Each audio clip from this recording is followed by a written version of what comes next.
हम इंसानों का अंत भी डायनासोरों की तरह होता, फिर भी हम धरती पर अभी तक जमे हैं।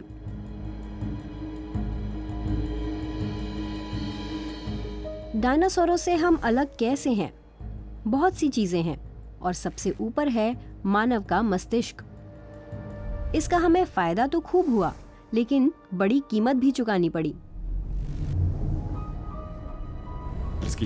मस्तिष्क वो हिस्सा है जिसे बहुत ज्यादा ऊर्जा की जरूरत होती है। किसी प्रजाति में ऐसा बड़ा मस्तिष्क विकसित करने की क्षमता भी होनी चाहिए। आकार में ये भले ही मामूली सा प्रतिशत घेरता है, लेकिन फिर भी इसे 24 घंटे 7 दिन हमारी 25% ऊर्जा की जरूरत रहती है। ये ऊर्जा आती कहाँ से है? हमारा मस्तिष्क जो आज है वो ऐसा कैसे बना? जीव विज्ञानी फिलिप गुंस ये गुत्थी सुलझाना चाहते हैं। मानव मस्तिष्क के विकास की ये पहेली बुझाने के लिए हमें अपने सबसे नजदीकी रिश्तेदारों के आहार की ओर नजर डालनी होगी, और वे रिश्तेदार हैं बड़े वानर। अगर आप उनके पोषक आहार की तुलना हमारे आहार से करें तो आप नोट करेंगे कि वे खास तौर पर पौधे ही खाते थे। हमारे पूर्वज भी यही करते थे शुरू में, लेकिन स्थिति बदल गई।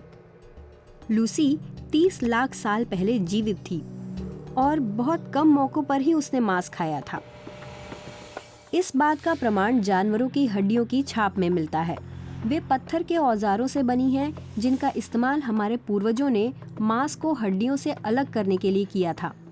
फिर करीब 25 लाख साल पहले मांस की खपत तेजी से बढ़ गई। इसका रिश्ता इंसानों की तेजी से शिकार करने की प्रवृत्ति से है। वक्त के साथ शिकार करने की आदतों में न सिर्फ तेजी आती गई, बल्कि समूह में शिकार किए जाने लगे। और भी तरीके विकसित हुए। ज्यादा से ज्यादा मांस मिलने लगा।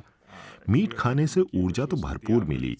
इसके चलते मस्तिष्क का आकार भी बड़ा होता गया। ये ऐसा विकास था जिसने खुद को बनाए रखा, और इसकी बदौलत आज हमारे पास अपने शरीर के आकार के मुकाबले बहुत बड़ा मस्तिष्क है।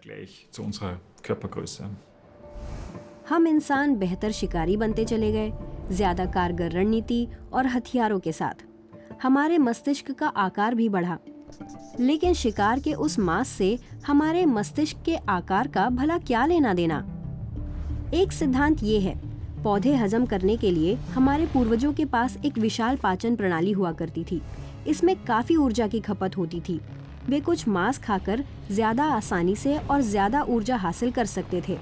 ऐसा करने लगे तो पाचन तंत्र भी आकार में सिकुड़ने लगा।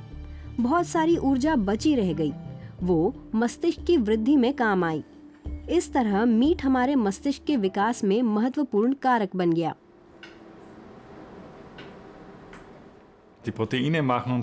प्रोटीनों की भूमिका मस्तिष्क के आकार की बात करें तो अहम है। आखिरकार हमें मीट में मौजूद प्रोटीन और फैट से मिलने वाली इसी अतिरिक्त ऊर्जा की तो जरूरत है, ताकि हमारा ये बड़ा सा दिमाग विकसित हो सके।